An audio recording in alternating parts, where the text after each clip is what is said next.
अफसोस और दुख के साथ ये कहना पड़ रहा है कि जैसे जैसे हमारा देश भारत आधुनिक युग की ओर बढ़ रहा है, वैसे वैसे हम अपने इतिहासकारों को और इतिहास रचने वाले महान नायकों को भूलते चले जा रहे हैं। लेकिन आज की इस वीडियो में इसी बात पर हम चर्चा करेंगे कि हमारे देश के पूर्व प्रधानमंत्री राजीव गांधी, जिनकी आज पुण्यतिथि है, उन्होंने हमारे देश के लिए क्या कुछ योगदान दिए हैं, उनकी उपलब्धियां क्या है। युवा सोच वाले राजीव गांधी को 21वीं सदी के भारत का निर्माता भी कहा जाता है। 40 वर्ष की उम्र में प्रधानमंत्री बनने वाले राजीव गांधी ने आधुनिक भारत की नींव रखने की दिशा में काम किया। राजीव गांधी की आज पुण्यतिथि है और इस मौके पर जानिए उन्होंने 5 साल में कौन से 5 बड़े काम करके देश को बदल दिया। इंदिरा गांधी की हत्या के बाद 1984 से 1991 के बीच राजीव गांधी देश में सबसे युवा प्रधानमंत्री रहे। इन 5 वर्षों में ही इस युवा प्रधानमंत्री ने अपने कार्यों से देश की जनता के दिलो दिमाग में अमिट छाप छोड़ी। एक ही कार्यकाल में कई ऐसे कार्य किए जिसके लिए उन्हें आज भी याद किया जाता है। युवा सोच वाले राजीव गांधी को 21वीं सदी के भारत के निर्माता भी कहा जाता है। अब आइए उनकी उपलब्धियां के बारे में चर्चा करते हैं और नजर डालते हैं। दूरसंचार क्रांति। ये राजीव गांधी ही थे जिन्होंने भारत में दूरसंचार क्रांति लाई। आज जिस डिजिटल इंडिया की चर्चा है, उसकी संकल्पना राजीव गांधी अपने जमाने में कर चुके थे। उन्हें डिजिटल इंडिया का आर्किटेक्ट और सूचना तकनीक और दूरसंचार क्रांति का जनक कहा जाता है। राजीव गांधी की पहल और अगस्त 1984 में भारतीय दूरसंचार नेटवर्क की स्थापना के लिए centre for development of telematics की स्थापना हुई। इस पहल से शहर से लेकर गांव तक दूरसंचार का जाल बिछाना शुरू हुआ।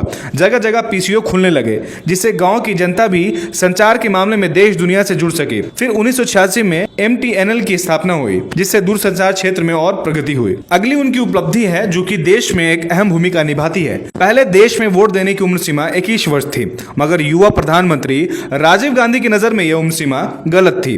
उन्होंने 18 वर्ष की उम्र में युवाओं को मताधिकार देकर उन्हें देश के प्रति और जिम्मेदार तथा सशक्त बनाने की पहल की।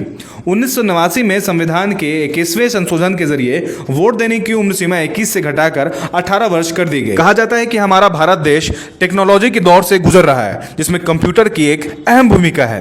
कंप्यूटर की क्रांति लाने वाले भी पूर्व प्रधानमंत्री राजीव गांधी ही थे। देश में पहले कंप्यूटर आम जन की पहुंच से दूर थे, मगर राजीव गांधी ने अपने वैज्ञानिक मित्र सैम पित्रोदा के साथ मिलकर देश में कंप्यूटर क्रांति लाने की दिशा में काम किया। राजीव गांधी का मानना था कि विज्ञापन और तकनीक की मदद के बिना उद्योगों का विकास नहीं हो सकता। उन्होंने कंप्यूटर तक आम जन की पहुंच को आसान बनाने के लिए कंप्यूटर उपकरणों पर आयात शुल्क घटाने की पहल की। भारतीय रेलवे में टिकट जारी होने की कंप्यूटरीकृत व्यवस्था भी इन्हीं पहलों के देन है। हालांकि राजीव गांधी के प्रधानमंत्री बनने से पहले 1970 में देश में पब्लिक सेक्टर में कंप्यूटर डिवीजन शुरू करने के लिए डिपार्टमेंट ऑफ इलेक्ट्रॉनिक्स की शुरुआत हो गई थी। 1978 तक IBM पहली कंपनी थी, बाद में दूसरी प्राइवेट सेक्टर की कंपनियों ने कंप्यूटर निर्माण शुरू किया। कहा जाता है कि देश का भविष्य गांव में बसता है और गांव में पंचायती राज लाने वाले राजीव गांधी ही थे। पंचायती राज से जुड़ी संस्थाएं मजबूती से विकास कार्य कर सके, इस सोच के साथ राजीव गांधी ने देश में पंचायती राज व्यवस्था को सशक्त किया। राजीव गांधी का मानना था कि जब तक पंचायती राज व्यवस्था सबल नहीं होगी, तब तक निचले स्तर पर लोकतंत्र नहीं पहुंच सकता। उन्होंने अपने कार्यकाल में पंचायती राज व्यवस्था का पूरा प्रस्ताव तैयार किया। 21 मई 1991 को हुई हत्या के बाद 1 साल के बाद राजीव गांधी की सोच को तब साकार किया गया जब 1992 में 73वें और 74वें संविधान संशोधन के जरिए पंचायती राज व्यवस्था का उदय हुआ। राजीव गांधी की सरकार की ओर से तैयार 64वें संविधान संशोधन विधेयक के आधार पर नरसिम्हा राव सरकार ने 73वां संविधान संशोधन विधेयक पारित कराया। 24 अप्रैल 1993 से पूरे देश में पंचायती राज व्यवस्था लागू हुई, जिससे सभी राज्यों को पंचायतों के चुनाव कराने के मजबूर होना पड़ा। पंचायती राज व्यवस्था का मकसद सत्ता का विकेंद्रीकरण का रहा। उसी प्रकार उनकी अगली उपलब्धि देश के शिक्षा के लिए थी। कहा जाता है कि देश का भविष्य आज के शिक्षा पर निर्भर है। मौजूदा समय देश में खुले 551 नवोदय विद्यालयों में 1 करोड़ 80 लाख से अधिक छात्र पढ़ाई कर रहे हैं। गांव के बच्चे को भी उत्कृष्ट शिक्षा मिले, इस सोच के साथ राजीव गांधी ने जवाहर नवोदय विद्यालय की नींव डाली थी। ये आदिवासी विद्यालय होते हैं। प्रवेश परीक्षा में सफल मेधावी बच्चों को इन स्कूलों में प्रवेश मिलता है। बच्चों को 6 से 12 तक मुफ्त शिक्षा और हॉस्टल में रहने की सुविधा मिलती है। राजीव गांधी ने शिक्षा क्षेत्र में भी क्रांतिकारी उपाय किए।